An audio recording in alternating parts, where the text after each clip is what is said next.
Hi, it's Michelle Negri Photography, and this is the final phase of my behind the scenes peek at Vilano Beach.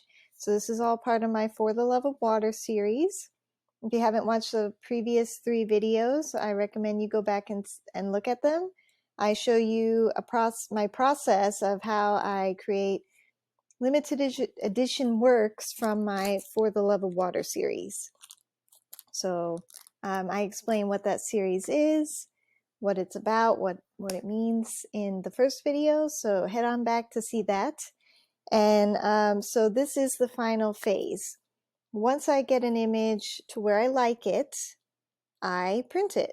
I've got a Canon PIXMA Pro 100 that I have had for about 6 years now, and I absolutely love it. I love printing. Taking photos is one thing, but printing them is a completely different art.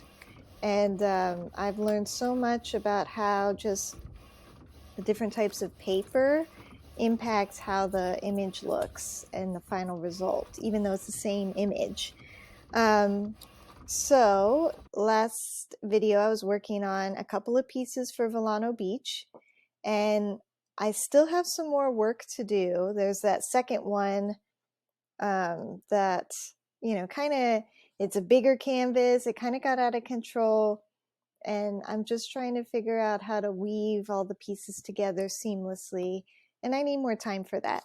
But this one feels mostly done, and I thought, just to complete the cycle with you all, that I would share what that means. So I've run this through the printer. I'm only printing this test print on matte photo paper. So normally the limited edition series is printed on a museum grade paper. Costs about twice as much. It's a much higher quality. The colors are richer. The details are more pronounced. But for test printing, I want to make sure that I got my lighting right. My composition looks okay. Nothing weird has popped up, any ghosting I don't like.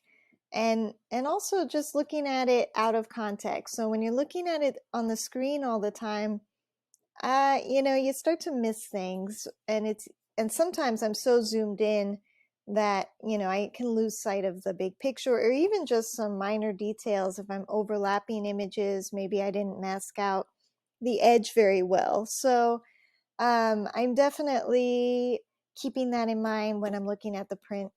And I start to notice things that I either like or dislike, and I'll be sitting with this piece for a few weeks. I don't know. Once it tells me I'm happy with it.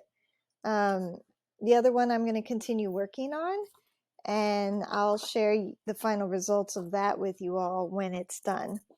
But for now, this is the end of the line. So if I think it's good, I'm going to print it on a bigger piece of paper to like a 12 by 18. And that'll give me more detail.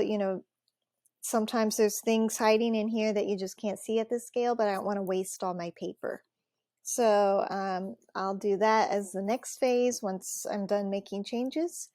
And then it'll be ready to distribute and sell to all my collectors. So that's basically how I process my For the Love of Water series. I hope you've enjoyed this off the cuff. This idea just kind of came to me. I hope you've enjoyed it. It's not scripted. Yeah, it was definitely different from how I normally create. I had to be a little more like, oh, what am I doing? And sometimes things got a little awkward, but hopefully you've learned something more about my process. And if you want to learn from me, reach out to me. I'm making courses, and I would love to teach you how to make stuff like this. So just leave a comment or contact me on my contact page, mnegriPhoto.com/contact.